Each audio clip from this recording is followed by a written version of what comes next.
實嗰陣時 casting 嘅時候咧，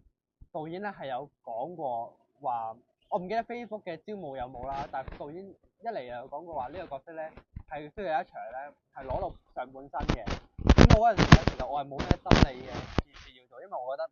我本身有做少少 gym 啦，我覺得其實冇咩俾人睇啦。雖然呢個係第一次嘅熒幕嘅初體驗，但係對於我嚟講，其實唔係攞到下半身咧，我覺得係冇所謂嘅。然後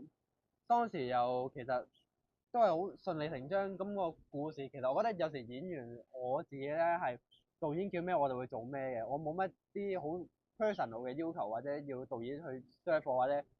設計啲嘢係就我係好少嘅。咁我覺得其實沖涼嗰場戲冇理由着衫沖涼㗎，咁咪除衫咯，呢件就好正常。然後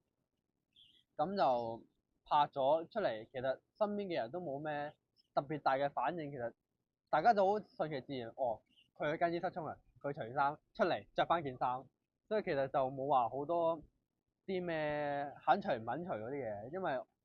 始終佢唔係一套三級片，佢又唔係拍床上戲，我又覺得冇咩特別。然後所以我覺得嗰下唯一係奇怪啲咧，就係導演嗰陣時 cast 完之後，然後跟住就應該唔止我，每一個男演員入到去都要除衫一次俾佢睇。我覺得呢件事有啲奇怪啫，但係合理嘅。之後咁可能我都因為除咗衫先得到呢個男主角，我唔知。咁就對於我嚟講就好平常嘅一件事。